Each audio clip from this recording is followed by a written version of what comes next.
very much. Thank you, Vicki, for that kind introduction. I would also like to acknowledge a couple of your award winners earlier today. I know Rishu is not here, but our labor representative, Esau Freeman, is here. He and I work together on the school board, so we want to appreciate that. Thank you very much. And I also want to thank our wait staff tonight. Would you please join me in thanking them for their work?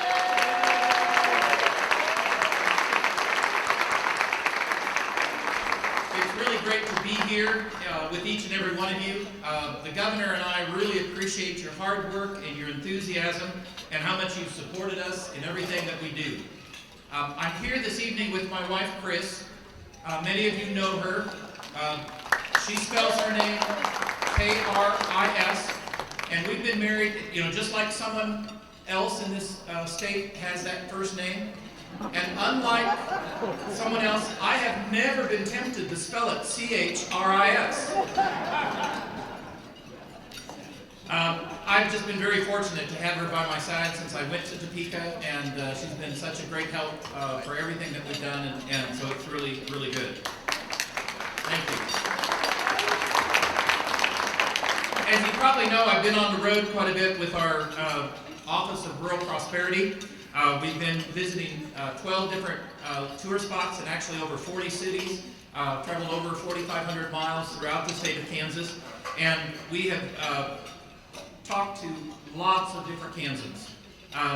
It's really important because rural Kansas has been overlooked and abandoned in many cases. Our listening tour drew crowds of Kansans at every stop, and they gave us proof that small towns in Kansas have been neglected and deserve more attention, and that there's no one-size-fits-all that will help overcome or find the solution. Every community is so very unique. The tour also produced a lot of meaningful comments and concerns. Of these include housing, healthcare, and broadband. But there's much more though. Many communities have been robbed of infrastructure, and they struggle to maintain a strong workforce needed to attract economic development. Without rural Kansas, our economy and our workforce will definitely sag and decline, and when rural Kansas suffers, urban Kansas suffers. Simply put, the state will go backwards, and we need rural Kansas to survive and gain strength moving forward. We also have to help rural communities and small towns develop and find their own route to prosperity. And we know that education is a key part of that community growth. And we've taken some important steps to help get to that point. Funding our K-12 schools, I know, is an important goal of each and every one in this room. And we are so thankful that the current cycle of litigation can be cured with the latest legislation. And it means that we can now focus on other high priorities of K-12, early childhood, and higher ed.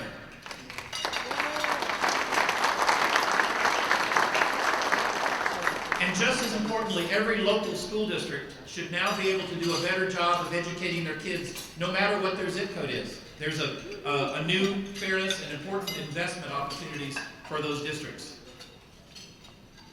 When we ran for office, education topped our list of priorities, and it topped our efforts in the legislature this year as well.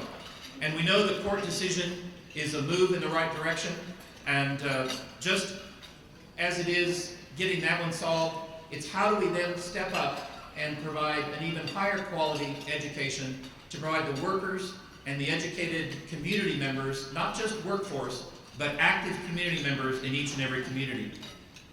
We also recognize the importance of education in every part. No child should receive a lesser education because of where they live. And we heard that throughout our Rural Prosperity Tour. Many of our vocational and career tech classrooms are very expensive to operate and to even put together in the first place. We need to give our rural communities an opportunity to do that. But when it comes to key investments like education, we're happy to say that this renewed focus is something that many in the state share. We know those are values that are held by each and every one of you.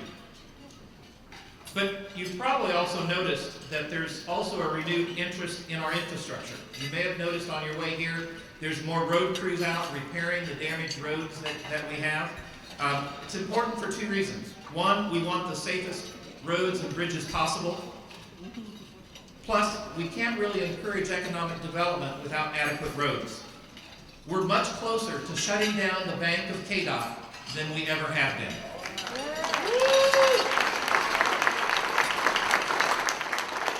The Kelly administration directed the Main Street program. That's an economic development tool.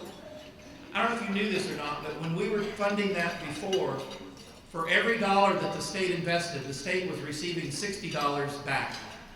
And we had an administration that didn't think that was a good enough return. Kind of sad. I'm also excited that we brought funding, because of work in the legislature and the House, we brought funding back to the arts. An important part to invest in each one of our local communities.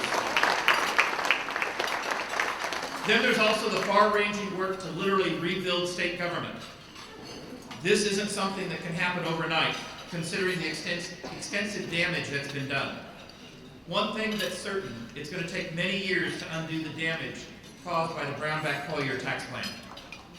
We have endured numerous examples of fiscal irresponsibility these past few years, and we continue to find more as we work in our agencies. Things that we really could not even fathom or predict when we took office. One high priority that has been addressing is our crisis in foster care and the prison systems. Both areas were woefully understaffed, which put children and adults in harm's way. We've made progress in putting more resources where they're needed, but there's much more work to do. The deliberate shrinkage of government by Brownback and Collier were destructive on many fronts. But their ability to look the other way while people were suffering and hurt are really unfathomable. And that is still something that we pay for in our state each and every day. And that includes the recent actions by a couple of Republican leaders, as Mayor Whipple mentioned here, that have blocked Medicaid expansion. Senators Wagle and Senators Denny have refused to allow us to keep health care in place for 130,000 hardworking, poor Kansans. And it's okay with them that the state refuses to accept over $375 million. Let me repeat that, $375 million to our hospitals. For Wichita alone, that's over $130 million. For Emporia, that's over $2.5 million. And I could just go on listing over 125 different hospitals. Instead, our tax dollars went to other states. Now, Republicans in charge have promised us that Medicaid expansion will be passed in the next session. We will hold them accountable. We will work for an expansion plan that works for all Kansans.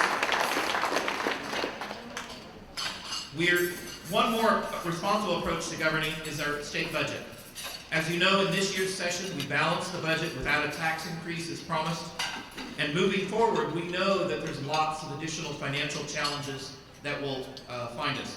We still have great concerns of weathering a financial downturn. We have outstanding debt that's higher than most of our surrounding states, and we need to continue to invest in our people. The governor's new council on tax reform is tasked with the study of our state's tax system, with a goal of tax reform that's beneficial for families and businesses. That's a discussion, again, that the legislature hasn't had for years. It's only gone to large multinational companies or well-heeled individuals. We need tax relief for Kansans. We're also looking forward to their recommendations. We'll continue to be patient, thoughtful, and prudent as we evaluate the tax policy.